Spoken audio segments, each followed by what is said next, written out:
پاکستان کے عوام اس وقت بموں کی زد میں ہیں، پیٹرولیم بم، بجلی بم،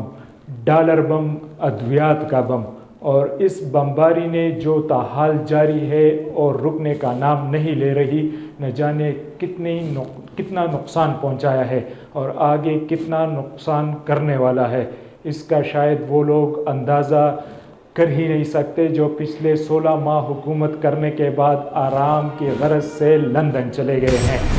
السلام علیکم، میرا نام مظفر شاہ ہے اور آپ دیکھ رہے ہیں ہمارا فیس بک اور یوٹیوب چینل۔ ناظرین کرام، مسٹر اسپیڈ، سابق وزیر اعظم شہباز شریف اور وزیر خزانہ اسحاق ڈار نے اس عرصے میں جو گل کھلائے ہیں، اس کے بعد تو ان کے قائد میاں نواز شریف خود بھی پریشان ہیں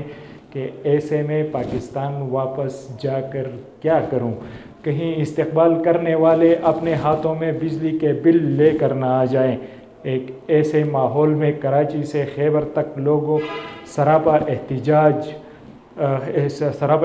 ہو۔ کم از کم مسلم لیگ نون کو تو نومبر میں الیکشن سوٹ نہیں کرتا، ورنہ وہ وقت پر اسمبلیاں تحلیل کرتے، 60 روز میں الیکشن کی طرف جاتے، مگر اس تمام تر صورتحال کی ذمہ دار صرف مسلم لیگ نون نہیں،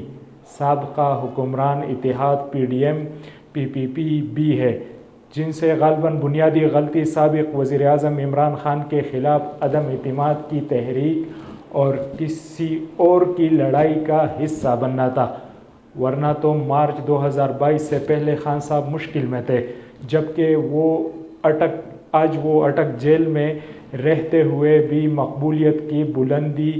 بلندیوں پر ہے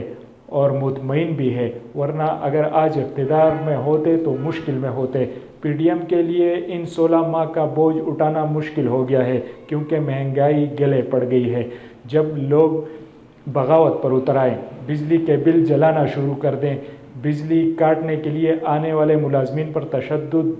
کرنے لگے تو یہ غصے کی ابتدا ہے، انتہا نہ ہو تو بہتر ہے۔ عام آدمی اب بجلی کے بل نہیں دے سکتا۔ اسحاق ڈار صاحب جو $150 پر لانے والے تھے، وہ چند دنوں میں 350 پر پہنچنے والا ہے، مقابلہ اس کا پیٹرول سے ہے۔ اس پس منظر میں میاں صاحب کیا کریں گے؟